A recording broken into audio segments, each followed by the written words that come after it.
Hamas की जंग जारी है। इजरायल हमास जंग आज 5वां दिन है। इजरायल की सेना ने गाजा के बॉर्डर पर कब्जा कर लिया है। इसी बीच हमले पर इजरायल पीएम नेतन्याहू ने पीएम मोदी को फोन कर जंग की पूरी जानकारी दी। इस पर प्रधानमंत्री मोदी ने इजरायल को भारत का साथ देने की बात कही। उन्होंने एक्स पर पोस्ट करते हुए लिखा, मैं इजरायल के प्रधानमंत्री नेतन्याहू को धन्यवाद देता हूं। उन्होंने फोन पर इजरायल और हमास जंग की पूरी जानकारी दी है। भारत के लोग इस मुश्किल घड़ी में इजरायल के साथ मजबूती से खड़े हैं। भारत आतंकवाद के सभी रूपों और अभिव्यक्तियों की कड़ी और स्पष्ट रूप से निंदा करता है। भारत में इजरायली राजदूत नाओर गिलोन ने इससे पहले कहा था कि उनके देश को भारत से मजबूत समर्थन की जरूरत होगी। उन्होंने कहा था कि भारत एक प्रभावशाली देश है और वो आतंकवादियों को चुनौती दे सकता है। इस संकट को भी भली भांति जानता है। इस समय ये बेहद जरूरी है कि हमें वो सब करने की क्षमता दी जाए जिससे हमास अपना अत्याचार जारी ना रख पाए।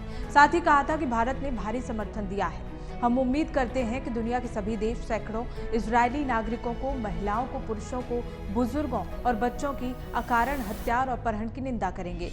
ये अस्वीकार्य है। वहीं इजरायल और हमास के बीच युद्ध में आम लोगों की मदद के लिए मानवाधिकार समूह सामने आए हैं।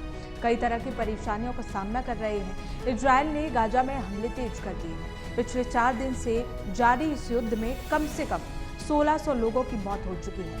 इजरायल की सड़कों पर कई दशकों में पहली बार ऐसा खून खराबा देखा गया है और इसके जवाब में गाजा में कई इलाके नस्तनाबूद कर दिए गए हैं।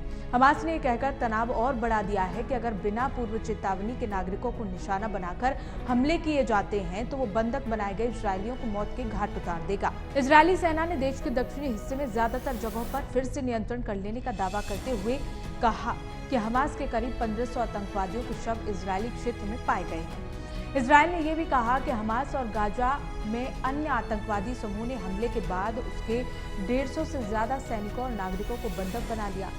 इजरायल के 3 लाख अतिरिक्त सैनिकों को तैनात किया गया है। इजरायल ने आक्रमण रोकने के लिए गाजा सीमा पर टैंक और ड्रोन तैनात किए हैं। गाजा के पास 12 से ज्यादा शहरों से हजारों इजरायलियों को निकाला गया है। वहीं गाजा में लगातार जारी हवाई हमलों में इमारतों के जमींदोज होने की वजह से हजारों निवासी अपने घरों को छोड़कर चले गए हैं। जंग के बीच अमेरिका ने इजरायल को आवश्यक हथियारों और सैन्य उपकरणों की आपूर्ति शुरू कर दी है, जबकि पेंटागन ये पता लगाने के लिए अपने शस्त्रागारों का जायजा ले रहा है कि हमास के युद्ध में इजरायल की मदद के लिए और क्या भेजा जा सकता है।